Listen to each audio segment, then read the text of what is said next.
નમસ્કાર. શ્રીમતી MS લખાણી કન્યા વિદ્યાલય વતી હું ગોસ્વામી પૂજા આપનું હાર્દિક સ્વાગત કરું છું. આજે આપણે ધોરણ 8 વિષય સામાજિક વિજ્ઞાનનો સરસ મજાનો એવો છઠ્ઠો પાઠ જે છે એના વિશે આજે આપણે અભ્યાસ કરવાના છીએ. હવે વિદ્યાર્થી મિત્રો, તમે બધા વર્તમાનપત્રોથી, છાપાઓથી, પછી જુદા જુદા જે પુસ્તકો જે બહાર પડતા હોય છે એ વાંચતા હશો. આ ઉપરાંત તમે સોશિયલ મીડિયાથી પણ પરિચિત હશો, એટલે તમને ક્યાંક ને ક્યાંક આવી બધી માહિતી મળતી હોય. તો એવો એક સરસ મજાનો જે વર્તમાન પ્રવાહમાં જે એક નોંધ આપેલી છે, જે આપણને એક માહિતી આપેલી છે, એના વિશે આજે આપણે જોઈએ. હવે અહીં તમને જે નોંધ આપી છે એમાં લખ્યું છે કે નવા વર્ષના જે પ્રથમ દિવસે વિશ્વમાં કુલ 3.7 લાખ બાળક છે એનો જન્મ થયો છે. ખરેખર આપણે જોઈએ તો આ નોંધ જોઈએ તો એના આધારે આપણને ખ્યાલ આવે કે વસ્તી વૃદ્ધિ જે છે એ સતત થતી રહે છે. તો આમ આવે છે ધોરણ 8નો જે છઠ્ઠો પાઠ જે છે માનવ સંસાધન, એના વિશે આજે આપણે અભ્યાસ કરવાનો છે. હવે અહીં જો તમે નોંધ વાંચો તો વર્ષના પહેલા દિવસે ભારતમાં, એટલે કે વર્ષનો પહેલો દિવસ એટલે કે 1 જાન્યુઆરી 2021ના દિવસે આ સમાચાર છે એ પ્રસિદ્ધ થયેલા છે. અને એમાં જોઈએ તો ચીનથી 7,390 વધુ બાળકો છે એ ભારતમાં જન્મ્યા છે. એટલે કે જે ભારતે જે માહિતી આપી છે કે ટૂંક સમયમાં ભારત છે એ ચીન કરતાં હરણફાળ ભરી અને વસ્તી વૃદ્ધિમાં છે એ સૌથી આગળ પડતું સ્થાન ધરાવશે. તો અહીં આ બાબત જે છે એ અહીં આપણને સ્પષ્ટ થતી છે, એ જોવા મળે છે.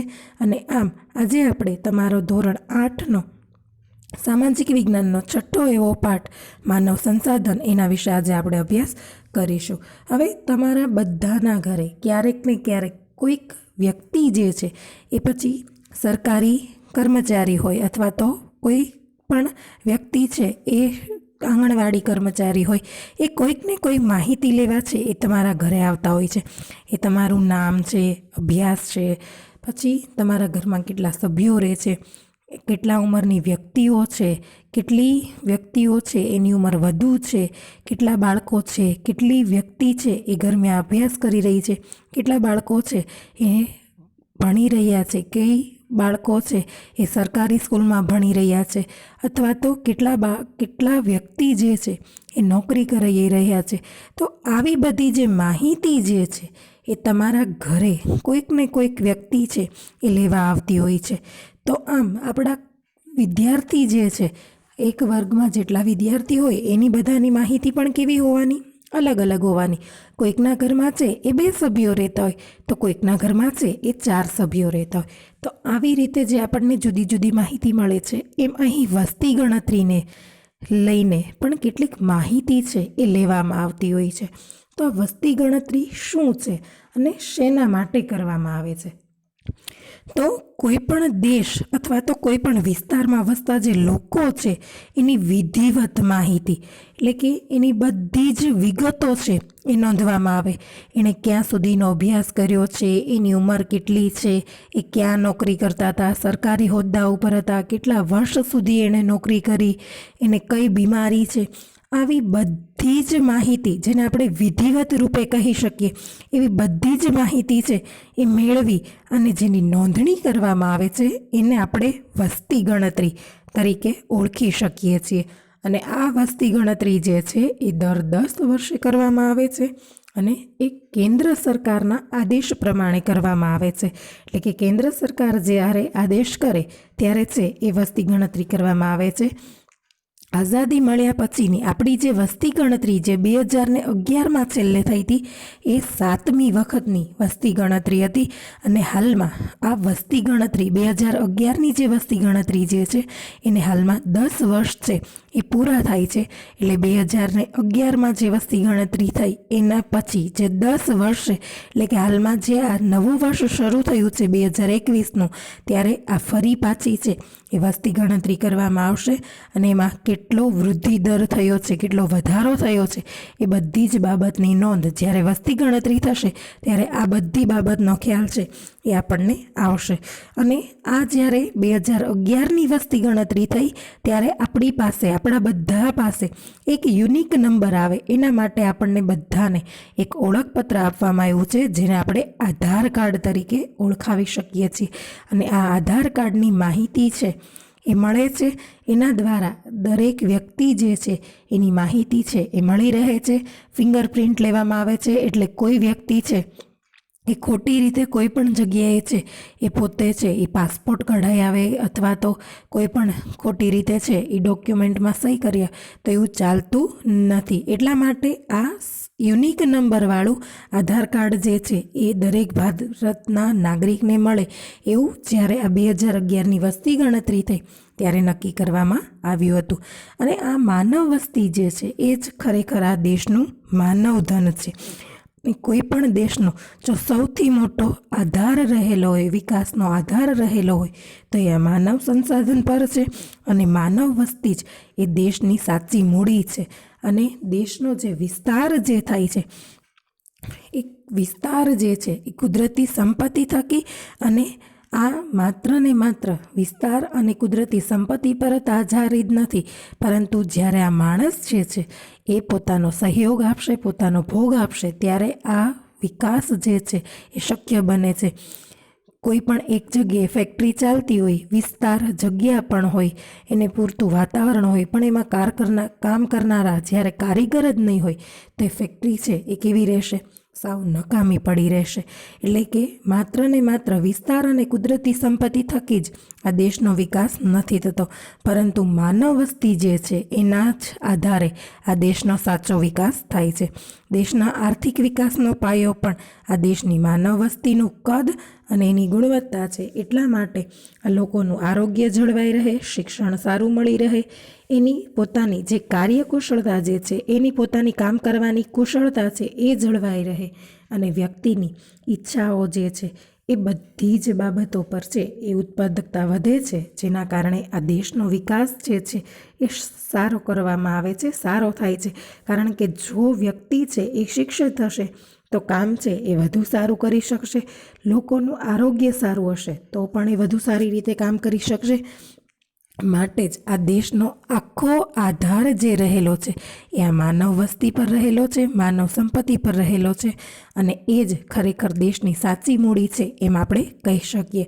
અને આપણા દેશની જો ગુણવત્તા જાળવી હોય, આપણા દેશનો આર્થિક વિકાસ જાળવવો હોય, આયોજન કરવાના હેતુથી આ વસ્તી ગણતરી જે છે એ દર 10 વર્ષે કરવામાં આવે છે, કે જેના કારણે આપણને ખ્યાલ આવે કે આપણા દેશની વસ્તી કેટલી છે, કઈ જગ્યાએ ક્યાં ક્યાં સુધારા કરવા પડશે, કઈ કઈ નવી યોજનાઓ અમલમાં મૂકવી પડશે, પંચવર્ષીય યોજના, ખોરાક, પાણી, રહેઠાણનું વ્યવસ્થાપન કેવી રીતે કરવું, ઉદ્યોગો કેવી રીતે સ્થાપવા, ઉદ્યોગોમાં કેવા કારીગરોને છે એ કામ આપવું, વીજળીની જરૂરિયાત, રોજગારી, શિક્ષણ માટેની નવી નવી શાળાઓ ખોલવી, કોલેજો શરૂ કરી, સંરક્ષણને લગતા છે આ બધા આયોજન કરવાના ભાગરૂપે છે એ આ વસ્તી ગણતરી કરવી છે એ જરૂરી બની રહે છે. કારણ કે તો જ છે એ માણસનો સારો વિકાસ થઈ શકે. માણસ છે તો એ સારી રીતે આ બધી જ સુવિધાઓ સાથે છે એ જીવી શકે. એટલા માટે જો દર 10 વર્ષે જો વસ્તી ગણતરી કરવામાં આવે, એના આધારે ખ્યાલ આવે કે કઈ સુવિધામાં ક્યારે ક્યારે ફેરફાર કરી શકાય. આ ઉપરાંત આપણે માણસની વસ્તી ગણતરી થાય છે એ તો જાણ્યું કે માણસની વસ્તી ગણતરી કરવામાં આવે છે દર 10 વર્ષે, પણ આવી જ રીતે લુપ્ત થતા જે પ્રાણીઓ જે છે, સિંહ છે, વાઘ છે, આવા પ્રાણીઓ જે છે કે જે લુપ્તપ્રાય થઈ રહ્યા છે, એ પ્રાણીઓની પણ છે એ વસ્તી ગણતરી કરવામાં આવે છે. ઉપરાંત પક્ષીઓમાં મોર જો લઈએ તો મોરની પણ વસ્તી ગણતરી થાય છે, અને વન ખાતા તરફથી આ જુદી જુદી ગણતરી જે છે એ કરવામાં આવતી હોય છે.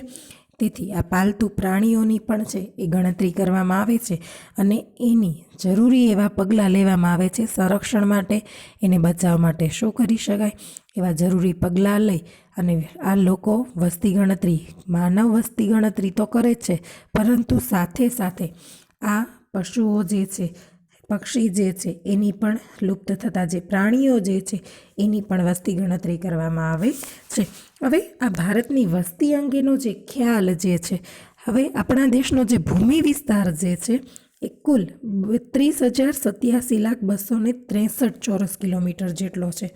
એટલે કે જે દુનિયાનો કુલ વિસ્તાર જો લઈએ કે આખા દુનિયાનો જે કુલ વિસ્તાર જે છે એના પૈકી 2.42% જે વિસ્તાર જે છે એ માત્ર ને માત્ર ભારતે રોકેલો છે.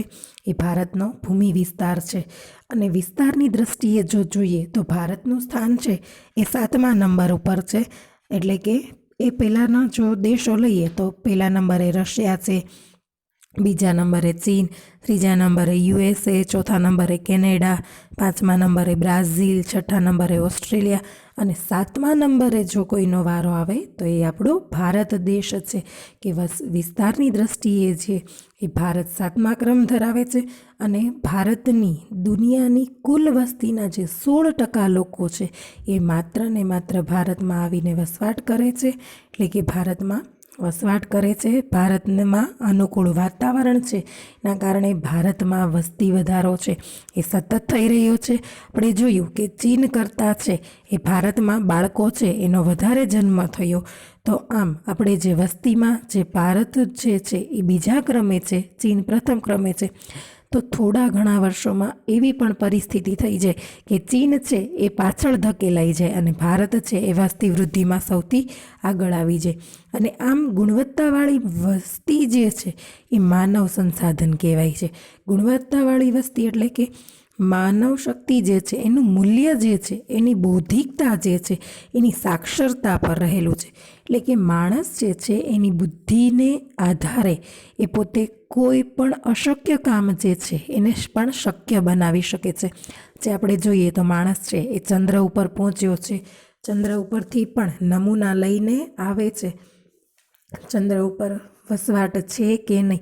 તો આવી બધી જે શોધો કરે છે એની બૌદ્ધિકતા જે છે, એની સાક્ષરતા જે છે, એના ઉપર આખા દેશનો છે એ વિકાસ રહેલો છે.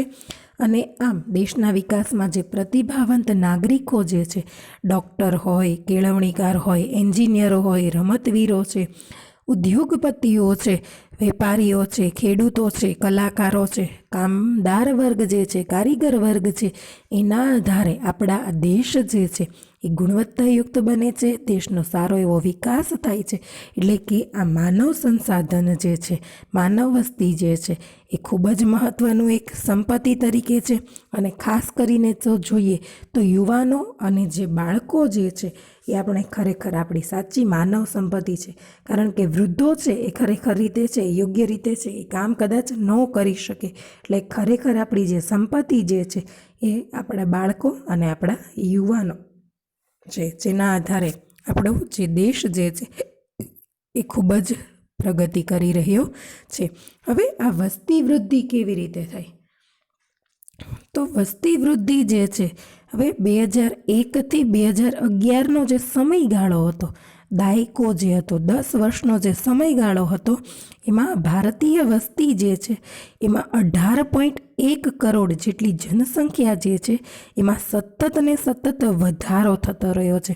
પરંતુ ક્યાંક ને ક્યાંક એવા કારણોસર આ વસ્તી વૃદ્ધિ દર જે છે એમાં થોડા ઘણે અંશે છે એ ઘટાડો થયેલો છે. અને આ ઉપરાંત જે શિક્ષિત નાગરિકોમાં વધારો થયો છે કે દરેક વ્યક્તિ છે એ શિક્ષણ મેળવતી થઈ છે, જેના કારણે આ લોકો જે છે એ શિક્ષિત બન્યા છે. અને એના આધારે પણ આ વસ્તી વૃદ્ધિ દર છે એ થોડા ઘણે અંશે છે એ ઓછો થયો છે. એટલે ભારતમાં 2001ની જો વસ્તી જોઈએ તો 102.87 કરોડ જેટલી હતી, જે 2011માં 121.1 કરોડ જેટલી થઈ જાય છે. અને કેન્દ્ર સરકાર આ વસ્તી વધારાની જે બાબતો જે છે એનાથી ખૂબ જ ચિંતિત છે. કારણ કે સતત વસ્તી વધી રહી છે એટલે જે સુવિધાઓ છે એમાં પણ વધારો કરવો પડે છે.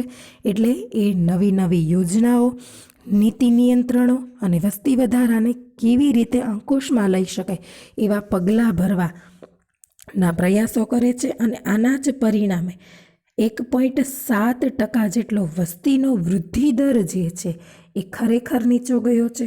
પરંતુ વસ્તી વૃદ્ધિ દર છે એ નીચો ગયો છે, એના સામે જન્મ દર વધતો જાય છે. એટલે આ વસ્તી વૃદ્ધિ દર જે ઘટાડો થયો છે એ દેખાતો નથી. હવે આ વસ્તી વૃદ્ધિ દરના કારણો છે તો કે જે જન્મે છે એનું મૃત્યુ નિશ્ચિત છે. જન્મ લે એની સાથે જ મૃત્યુ જે છે એ કુદરતી બાબત છે. એટલે કે જે કોઈ વ્યક્તિ જન્મ લે એનું મૃત્યુ નિશ્ચિત છે, એ કુદરતી બાબત છે. તો એ બાબતમાં આપણે કોઈ પણ જગ્યાએ છે કાંઈ પણ કરી શકતા નથી. પરંતુ તેમ છતાં વસ્તી વધારો કેવી રીતે થાય છે? તો કે અન્ય દેશમાંથી લોકો છે એ ભારતમાં આવીને સ્થિર થતા હોય, એ કોઈ પણ કારણસર હોય, ઉદ્યોગની બાબતમાં હોય, ધંધા રોજગારની બાબતમાં હોય, એ કોઈ પણ કારણસર છે આવીને ભારતમાં વસવાટ કરતા હોય. શિક્ષણ મેળવવા માટે અથવા તો વ્યાપાર કરવા માટે લોકો ભારતમાં આવીને છે એ વસવાટ કરતા હોય, શિક્ષણ મેળવતા હોય.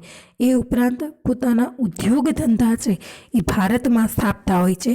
ત્યારે આપણને આ વસ્તી છે એનો વધારાનો દર છે, વસ્તી છે એ વધતી હોય એવું જોવા મળતું હોય છે. પરંતુ ભારતમાં જોઈએ તો છેલ્લી 2 સદી દરમિયાન આ વસ્તી વૃદ્ધિ દરનો જે દર જે છે, વસ્તી વધારાનો જે દર છે એ ઊંચો ગયો છે. પરંતુ એના પહેલાં છે એ વસ્તી વૃદ્ધિનો દર છે એ નીચો હતો. તો કે કેના માટે નીચો હતો? તો કે એ સમયે બાળ મૃત્યુ દર હતો, કે બાળકો છે એનું સૌથી વધારે મૃત્યુ થતું. કારણ કે બાળકનો જન્મ થાય એટલે એને યોગ્ય પ્રમાણમાં સારવાર ન મળે એટલે બાળકનું મૃત્યુ થતું. એટલે આ બાળક છે એનું મૃત્યુ થાય એટલે બાળ મૃત્યુ દરનો જેમ દર છે એ વધતો જાય, એના કારણે છે આ વસ્તી વધારાનો દર છે એ દેખાતો નહોતો. આ ઉપરાંત કોલેરા છે, પ્લેગ છે, ટીબી જેવા રોગો પર નિયંત્રણ નહોતું. એ સમયમાં એની માટેની રસી શોધાયેલી નહોતી, જેના કારણે લોકો આ રોગનો ભોગ બનતા અને લોકો છે એ ખૂબ જ મોટા પ્રમાણમાં આ રોગનો ભોગ બનતા અને એના મૃત્યુ થતા. એટલે આ વસ્તી વૃદ્ધિનો દર જે છે એનો ખ્યાલ આવતો નહીં. ત્યારબાદ છે એ દુષ્કાળ પડતો, એના કારણે આ ભૂખમરો, કારણ કે સતત વરસાદ આવે જ નહીં એટલે શું થતું કે લોકો છે એ અનાજ પકવી શકે નહીં અને એના કારણે લોકો છે એ ભૂખમરાનો ભોગ બનતા અને આમ આ ભૂખમરાથી પણ લોકો છે એનું મૃત્યુ થયેલું છે એ જોવા મળે છે. એટલા માટે આ વસ્તી વૃદ્ધિ દર છે એ ખૂબ જ નીચો ગયો હોય એવું માનવામાં આવે છે. આ ઉપરાંત એ સમયગાળા દરમિયાન તબીબી સારવાર અને પૂરતા પ્રમાણમાં દવાઓ નહોતી, જેના કારણે લોકો છે એ તાત્કાલિક ધોરણે સારવાર કરાવી ન શકતા. એટલા માટે પણ એ લોકો છે એ મૃત્યુ પામતા. આ ઉપરાંત રસ્તાઓ પણ સારા નહોતા, ઝડપી પરિવહન પણ નહોતું કે તાત્કાલિક ધોરણે એ વ્યક્તિને છે એ હોસ્પિટલ પહોંચાડી શકીએ. એટલા માટે પણ આ વસ્તી વૃદ્ધિ દર જે છે એ ઓછો હતો. અને આ લોકો જે છે, ઉપરાંત સગર્ભા મહિલા જે છે એને પણ હોસ્પિટલ પહોંચાડવા માટે તાત્કાલિક ધોરણે હોસ્પિટલ પહોંચાડી શકીએ એવી સુવિધા નહોતી, જેના કારણે પણ આ વસ્તી વૃદ્ધિ દર જે છે એ ઘણો બધા અંશે છે એ ઓછો થયો હોય એવું જોવા મળે છે. પરંતુ તેમ છતાં પણ પરિસ્થિતિ છે એ કાબૂમાં આવી ગઈ. થોડે અંશે છે એ જુદી જુદી સુવિધાઓ મળવા લાગી, પૂરતો પોષક આહાર મળી રહેતો, એના કારણે તબીબી સારવાર મળી રહેતી, એના કારણે લોકો છે એનું જીવન ધોરણ છે એ સુધરે છે અને વસ્તીમાં વધારો થાય છે. અહીં તમે આ ચાર્ટ જોઈએ તો આપણને આ ચાર્ટ ઉપરથી ખ્યાલ આવે કે 1901થી 2011 સુધીની જે વસ્તી ગણતરીનો જે ચાર્ટ જે છે એ સતત ને સતત વધતો રહ્યો છે, સતત ને સતત એમાં વધારો થતો રહ્યો છે. એટલે કે માત્ર ને માત્ર 41થી 51નું જે 10 વર્ષનો જે સમયગાળો હતો એમાં જ વસ્તી વૃદ્ધિ દર છે એ ઓછો નોંધાયેલો છે. એટલે કે હાલમાં છે એ પરિસ્થિતિ જોઈએ તો પહેલાં બાળ મૃત્યુ દર હતા, પ્લેગ, ટીબી, ક્ષય જેવા રોગો પર નિયંત્રણ નહોતું. પરંતુ આ જે પરિસ્થિતિ છે એ સાવ એટલે સાવ બદલાઈ ગઈ. લોકો છે એ પૂરતો અને પોષક આહાર લેવા માંડ્યા. આ ઉપરાંત એને યોગ્ય તબીબી સારવાર મળી રહેતી. દવાને કારણે એ ચેપી રોગ ઉપર નિયંત્રણ લાવી શક્યા.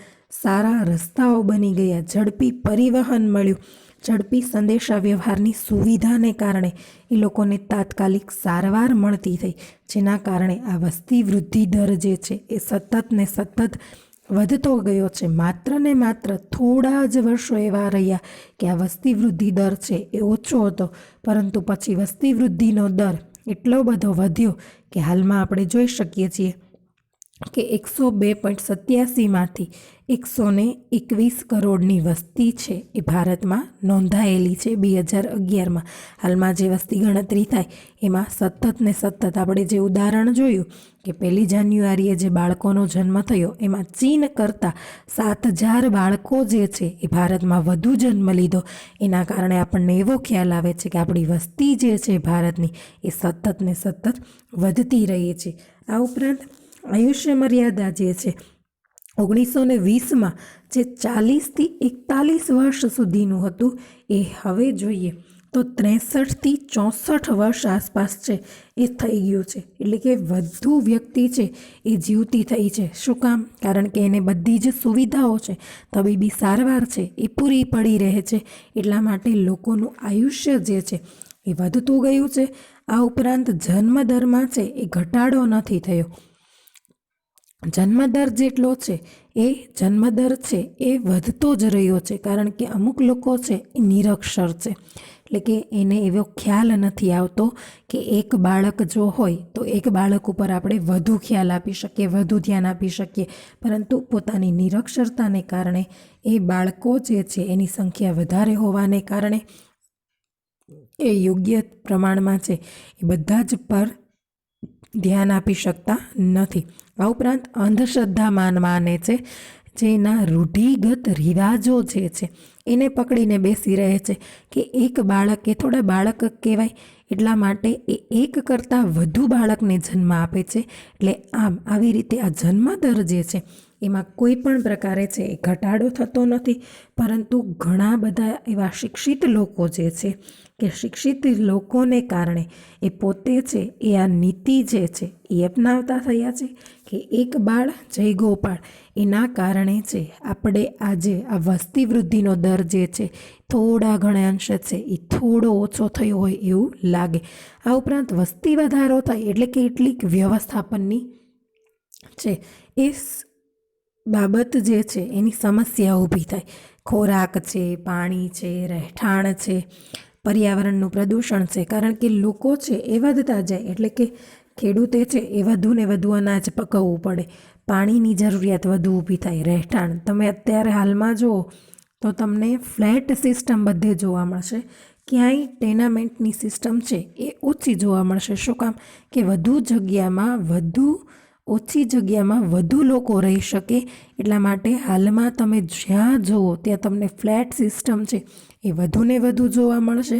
આ ઉપરાંત રોજગારીની તકો જે છે એ વધુને વધુ ઊભી કરવી પડશે. કારણ કે વધુ લોકો છે એ હશે એમ રોજગારીની પણ અછત સર્જાશે. એટલે કે વધુને વધુ રોજગારી છે એ દરેક વ્યક્તિને મળી રહે એવી પણ સુવિધા કરવી પડશે. ટ્રાફિક નિયમનને કારણે જે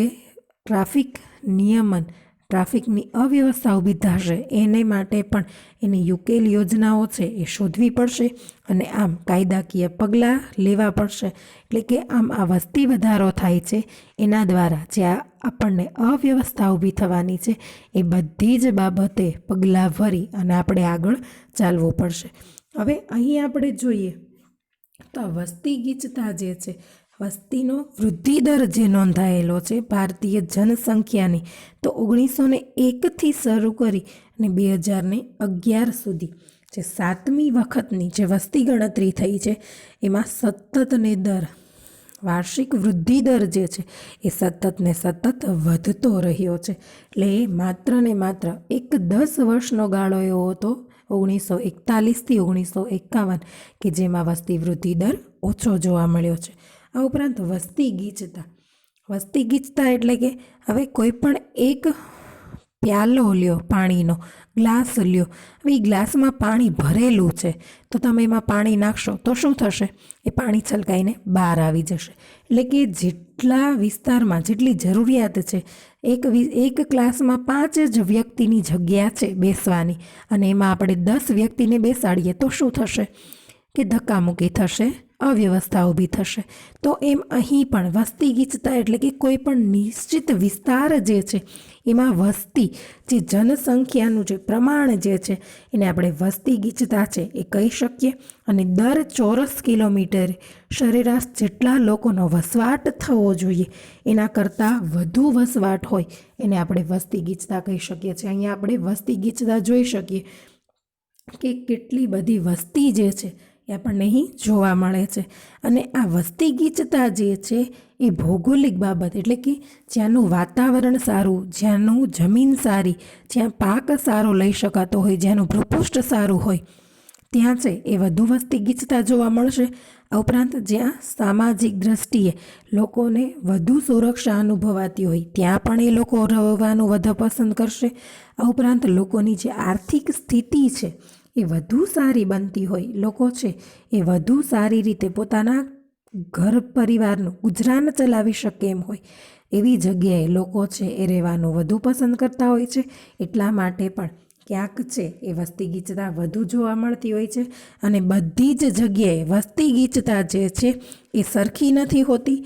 જે રણ પ્રદેશ છે, પહાડી પ્રદેશ છે, મેદાનો જે છે ત્યાં તમને છે એ અનુકૂળ વાતાવરણ મળતું નથી, જેના કારણે લોકો છે એ ત્યાં રહેવા પસંદ કરશે નહીં. અને જ્યારે ફળદ્રુપ જમીન છે, નદી કિનારાના મેદાનો જે છે, ઔદ્યોગિક વિસ્તારો જે છે ત્યાં લોકો છે એ વધુ રહેવાનું પસંદ કરશે, કારણ કે ત્યાં એને અનુકૂળ વાતાવરણ જે છે એ મળી રહે છે અને એને પોતાનું પરિવાર ચાલે એટલા માટે રોજગારી પણ મળી રહે છે.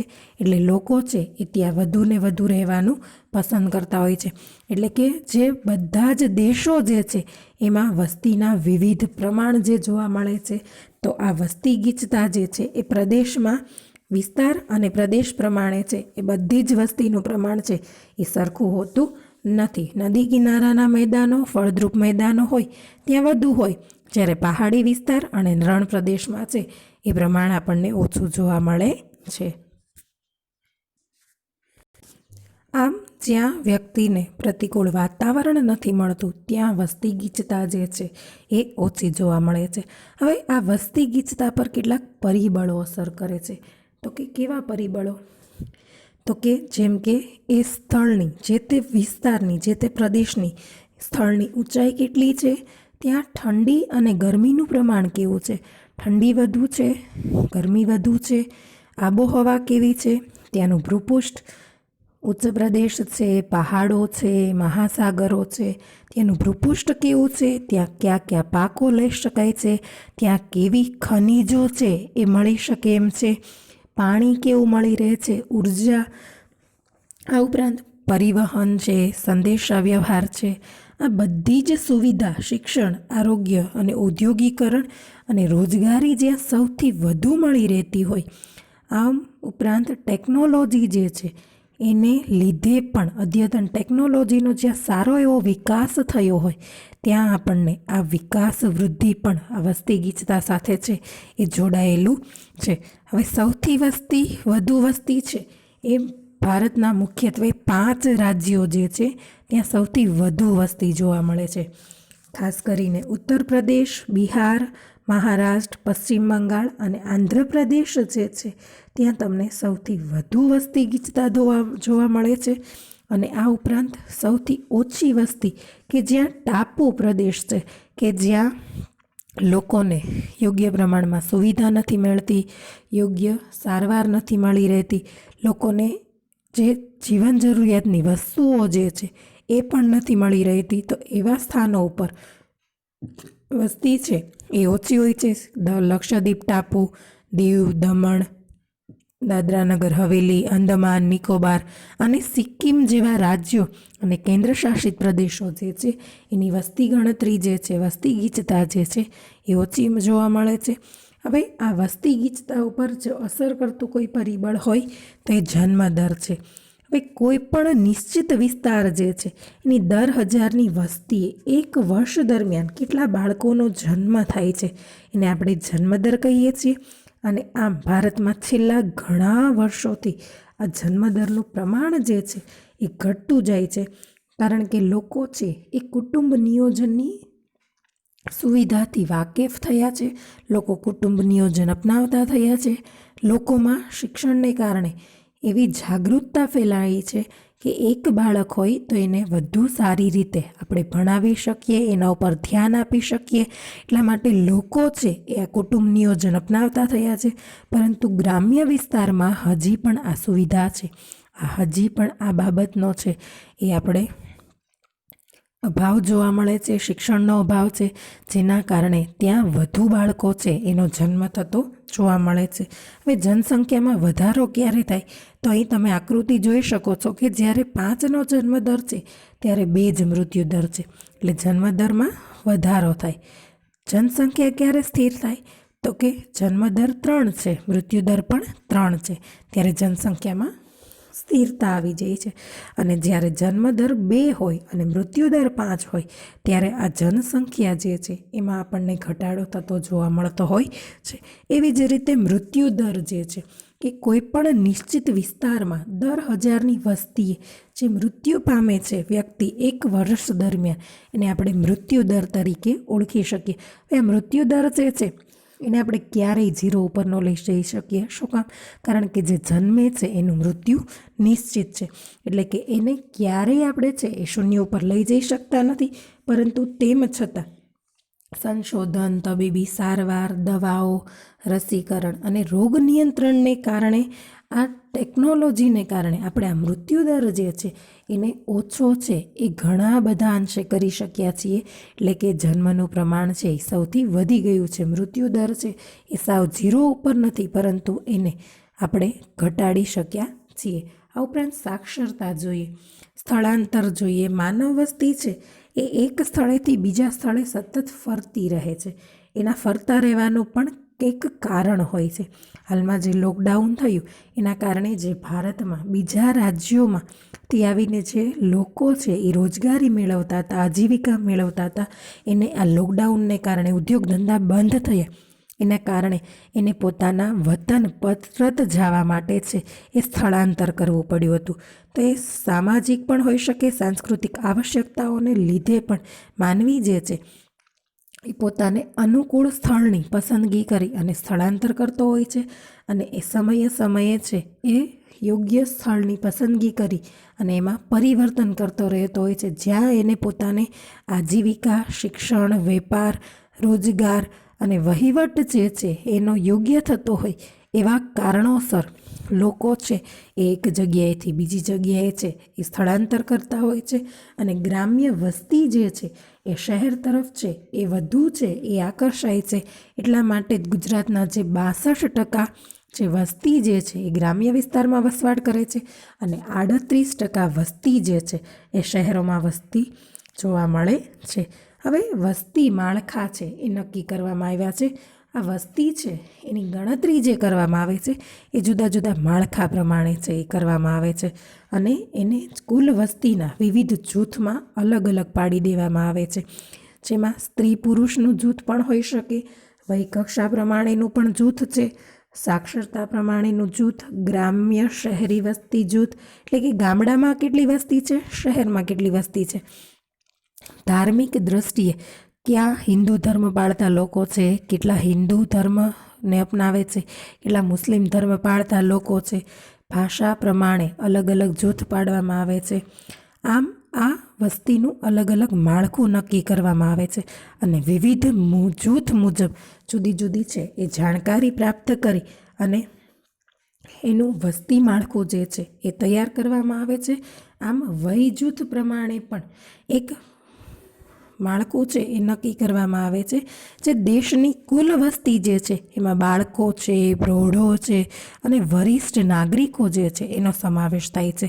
એ બાળકો જે છે એની ઉંમર 0થી 14 વર્ષ સુધી હોય છે.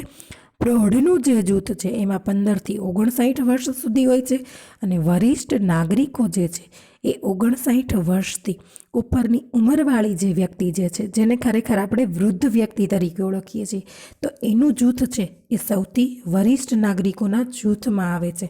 અને આ ત્રણેય જૂથ જો જોઈએ કે નાના બાળકોનું જૂથ, પ્રૌઢોનું જૂથ અને વરિષ્ઠ નાગરિકોનું જૂથ, તો આ ત્રણેયમાં જે કુલ વિસ્તારના 3થી 4% જે વસ્તી જે છે એ બાળકોની હોય છે, જ્યારે વરિષ્ઠ નાગરિકો જે છે એની વસ્તી 7% જેટલી હોય છે અને બાકીના જે બધા જે જૂથ જે છે એ 15થી 59 વર્ષ સુધીના હોય છે. અને આનું વરિષ્ઠ નાગરિકનું જો શ્રેષ્ઠ ઉદાહરણ લઈએ તો જાપાનમાં તમને વરિષ્ઠ નાગરિકો જે છે એ સૌથી વધુ જોવા મળે. તમે છાપામાં કેમ વાંચતા હોય તો તમને ખ્યાલ આવે કે જાપાનમાં 103 વર્ષના છે એ દાદા રહેતા હોય, 104 વર્ષના છે એ માડી હોય, એટલે કે 104 વર્ષની વધુ ઉંમરના પણ વ્યક્તિ છે એ વરિષ્ઠ નાગરિકો જે છે એ જાપાનમાં જોવા મળતા હોય છે.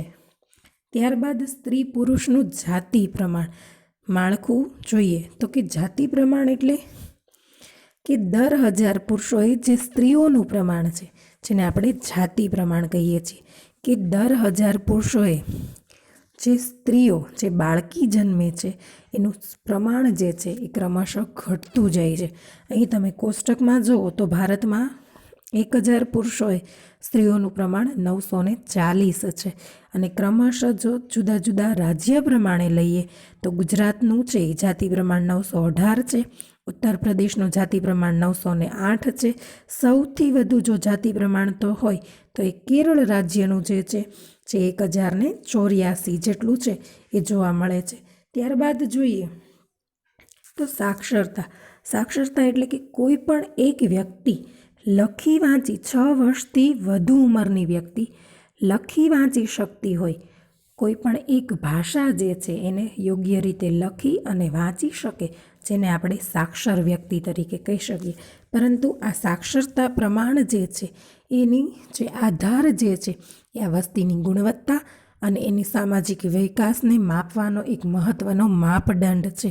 એટલે કે જે વ્યક્તિ સાક્ષર હશે, અક્ષર જ્ઞાન હશે, એ બીજી વ્યક્તિને છે એ સારું જ્ઞાન આપી શકશે, સાક્ષર બનાવી શકશે. અને આમ ભારતમાં જે સાક્ષરતાનું પ્રમાણ છે દિવસે ને દિવસે વધતું જાય છે, એક ભારત માટે એક ગૌરવ ગણાવી શકાય એવી એક મહત્ત્વની બાબત આપણે ગણી શકીએ. અહીં તમે આ કોષ્ટક જુઓ એટલે તમને ખ્યાલ આવશે કે ભારતની જે કુલ સાક્ષરતા જે છે એ 74.4% છે. એમાં પુરુષોનો દર જે છે એ સૌથી વધુ છે 82.14 અને સ્ત્રીઓનો જે સાક્ષરતા દર છે એ 65.46 છે. અને જુદા જુદા રાજ્યોની કેરળ, તમિલનાડુ, ગુજરાત, પોંડિચેરી, બિહાર, અરુણાચલ પ્રદેશ, રાજસ્થાન, દાદરાનગર હવેલી એનો સાક્ષરતા દર જે છે એ સૌથી જુદો જુદો છે, બધાયનો અલગ અલગ છે. એમાં સૌથી વધુ સાક્ષરતા જો ધરાવતું હોય તો એ કેરળ રાજ્ય છે. એમાં પુરુષોનો જે દર છે એ 96.2 છે, જ્યારે સ્ત્રીઓનો 91.98 છે. અને આમ જે આ સાક્ષરતાનો જે માપદંડ જે નક્કી થયો 1991થી જે નક્કી થયો એમાં જે કુલ વસ્તી જે છે એમાંથી 0થી 6 વર્ષની વય છે એને બાદ કરવામાં આવે છે અને ત્યારબાદ જે વ્યક્તિ હોય છે એને કઈ વ્યક્તિ લખી અને વાંચી શકે છે એ પ્રમાણે આ સાક્ષરતાનો દર છે એ નક્કી કરવામાં આવે છે. ગુજરાતના જુદા જુદા જિલ્લાઓ લઈએ, અમદાવાદ છે, સુરત છે, આણંદ છે, ગાંધીનગર છે, ખેડા છે, ત્યાં પણ સાક્ષરતા દર છે એ જુદો જુદો જોવા મળે છે. સૌથી વધુ સાક્ષરતા અમદાવાદની છે 86.65%, ત્યારબાદ સુરતનો ક્રમ આવે છે, એમની પણ 86.65% છે. આમ ભારતના જુદા જુદા રાજ્યોમાં જુદી જુદી સાક્ષરતા પ્રમાણ છે જોવા મળે છે. પરંતુ આપણા માટે એક ગૌરવની લાગણી કહી શકાય એવી કે આજે દીકરીઓને પણ લોકો ભણાવતા થયા છે, દીકરીઓને પણ સાક્ષર કરતા થયા છે. એટલે આ સાક્ષરતાનો દર છે એ સતત ને સતત વધી રહ્યો છે. ત્યારબાદ વ્યવસાયિક માળખું, જે કુલ વસ્તી જે છે એમાંથી વિવિધ વ્યવસાયમાં લોકો રોકાયેલા છે. લોકો ઘરમાં કોઈક ને કોઈક વ્યક્તિ જે છે એ ધંધા રોજગાર સાથે છે એ જોડાયેલી હોય છે. એના 2 જૂથ પાડવામાં આવે છે. એક છે કામ કરનાર જૂથ અને બીજું જે છે એ કામ નહીં કરનાર જૂથ. એટલે કે ખરેખર કામ કરનાર જૂથ જે છે એમાં જોઈએ તો પ્રૌઢનો સમાવેશ છે સૌથી વધુ થાય 15થી 59 વર્ષના લોકો જે છે, અને જ્યારે કામ ન કરનાર લોકોમાં વરિષ્ઠ નાગરિકો જે છે એનો સમાવેશ થાય છે. અને આમ આ દેશમાં જે ઝડપથી જે ઔદ્યોગિકરણ જે થતું રહે છે એના કારણે આ કામ કરનારનું જૂથ છે એ સૌથી વધુ જોવા મળે છે. ત્યારબાદ જોઈએ તો આ વસ્તીમાં જે પરિવર્તન આવતું જાય છે એને મુખ્યત્વે 2 પ્રકારે છે એ પરિવર્તન થાય છે. એક તો સંખ્યાત્મક પરિવર્તન આવે છે અને બીજું છે ગુણાત્મક પરિવર્તન. સંખ્યાત્મક પરિવર્તનમાં ક્યાંક વસ્તી છે એ વધતી જતી હોય ને ક્યાંક ઘટતી જતી હોય, તો કે શિક્ષણના કારણે હોઈ શકે, ભૂમિહીન લોકોની સ્થિતિ હોય, શહેરીકરણ હોય, સામાજિક કારણોસર વસ્તી જે છે એ વધતી જતી હોય અથવા તો ઘટતી જતી હોય. લોકોને જ્યાં સારું શિક્ષણ મળતું હોય ત્યાં લોકો વધુ જવા કરશે, લોકોને પોતાની આજીવિકા મળી રહેતી હોય ત્યાં વધુ લોકો જવાનું પસંદ કરશે. એટલે આવી બધી જગ્યાએ પણ આ વસ્તી જે છે એમાં સંખ્યાત્મક પરિવર્તન થતું હોય છે. જ્યારે ગુણાત્મક પરિવર્તન જોઈએ તો વ્યક્તિનો જે વિચાર જે છે, સ્વભાવ જે છે, એની રહેણી-કહેણી, જીવનશૈલી, એના કારણે જે એનામાં પરિવર્તન આવે છે એના કારણે પણ એ ક્યારેક સ્થળાંતર કરતા હોય છે, એક જગ્યાએથી બીજી જગ્યાએ જતા હોય તો એ વસ્તીમાં ગુણાત્મક પરિવર્તન છે. અને એના માટે એણે ખંત જોવે, મહેનત જોવે, રાષ્ટ્રીય ભાવના હોવી જોઈએ, એનામાં ઉત્સાહ હોય તો એ વ્યક્તિ છે એ એક જગ્યાએથી બીજી જગ્યાએ ગુણાત્મક પરિવર્તન કરી અને વસ્તીમાં વધઘટ છે એ થતી જોવા મળતી હોય છે. ત્યારબાદ ધાર્મિક જૂથ પ્રમાણે પણ છે એ વસ્તીનું માળખું નક્કી કરવામાં આવે છે.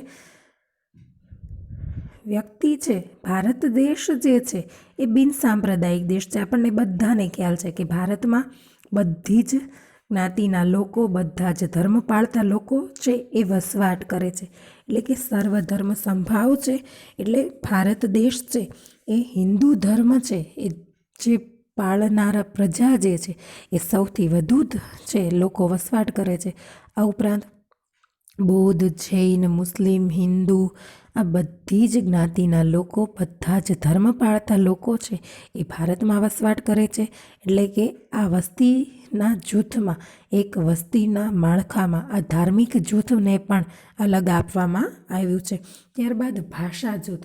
ભાષા જૂથ પ્રમાણે પણ અનેક ભાષા છે, કારણ કે ભારત છે એ વિવિધતા ધરાવતો દેશ છે.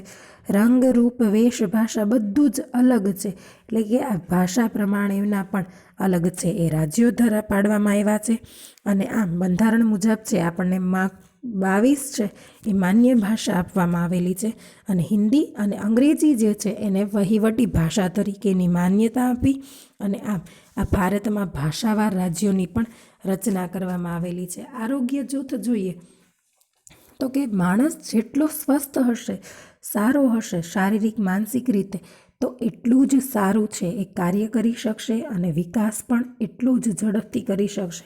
એટલે કે એની શારીરિક, માનસિક, સામાજિક, આર્થિક અને આધ્યાત્મિક તત્વો સાથેની સમૃદ્ધિ જે છે એને આપણે આરોગ્ય તરીકે ઓળખાવી શકીએ. અને ઉત્તમ કક્ષાનું જે આરોગ્ય જે છે એ રાષ્ટ્ર કક્ષાના વિકાસની પ્રક્રિયાને સતત ઝડપી બનાવે છે. એટલે કે રાષ્ટ્રના વિકાસમાં આ આરોગ્ય જે છે એ ખૂબ જ મહત્ત્વનો ફાળો ભજવે છે. કારણ કે જો માણસ સ્વસ્થ હશે તો એ વધુ સારો વિકાસ છે એ દેશનો કરી શકશે. અને રાષ્ટ્રીય વસ્તી નીતિ નક્કી કરવામાં આવી છે કે દેશની વસ્તી જે છે એ જ દેશની ખરેખરી શક્તિ છે. અને આ માનવ સંસાધન જો શિક્ષિત, તાલીમબંધ, તંદુરસ્ત અને શક્તિશાળી હશે તો જ આ દેશનો છે એ સારો એવો વિકાસ થઈ શકશે. અને તો જ ગતિશીલતા આવશે અને વિશ્વના બધા જ દેશો સાથે હરણફાળ ભરવા તો જ આપણો દેશ જે છે એ આગળ આવશે. એટલે દરેક વ્યક્તિએ, દરેક નાગરિકે જાગૃત બનવું પડશે અને વધુ પ્રમાણમાં પોતાના દેશનો વિકાસ કેવી રીતે થઈ શકે, કેવી સારી રીતે થઈ શકે એના માટેના જરૂરી પગલાં લેવા પડશે. આમ આ જે દેશની સમૃદ્ધિ જે છે એ માનવ શક્તિનું મૂલ્ય જે છે એના પ્રાધાન્ય આપવું પડશે, જાગૃત બનવું પડશે. એટલા માટે આ વસ્તી વિસ્ફોટનું જે પ્રમાણ જે છે નિયંત્રણ કરવા માટે 1951થી જ આપણી આ વસ્તી નીતિને, રાષ્ટ્રીય વસ્તી નીતિને અમલમાં મૂકવી જ રહી. અને આમ આ વસ્તી નીતિના ભાગરૂપે જ જુદી જુદી યોજનાઓ જે છે પોષક આહાર યોજના, માતા શિશુ સંભાળ યોજના, સ્વચ્છ પાણી, શાળા, આરોગ્ય, બાળ કાર્યક્રમો, બાળ અધિકારોનું રક્ષણ, આવા બધા જુદા જુદા જે કાર્યક્રમો જે છે એ કાર્યક્રમો અને અભિગમો છે એ અપનાવી અને લોકોને જાગૃત બનાવવા પડશે. અને આ વસ્તી જે છે એ વસ્તી વૃદ્ધિનો દર છે એ કેવી રીતે અટકાવી શકીએ, વસ્તી વૃદ્ધિ કેવી રીતે અટકાવી શકીએ, વસ્તી કેવી રીતે નિયંત્રણમાં લાવી શકીએ, એની માટેના પ્રયાસો કરવા પડશે. એટલા માટે તો કહેવાયું છે કે સ્વસ્થ ભારત, સમૃદ્ધ ભારત, શારીરિક માનસિક સમૃદ્ધ નાગરિક એ જ સમૃદ્ધ દેશ. અને ઓછા બાળ જય ગોપાળ, હમ દો હમારે દો, નાનું કુટુંબ સુખી કુટુંબ. આમ જેમ વસ્તી ઓછી એમ દેશનો વિકાસ છે એ વધુ ઝડપી અને વધુ સારો કરી શકીએ. એટલે માટે દરેક નાગરિકે જાગૃત થઈ અને આ વસ્તી વૃદ્ધિનો દર છે એ ઘટાડવો જોઈએ. એના માટે નિયંત્રણ માટેના પગલાં લેવા જોઈએ. Thank you.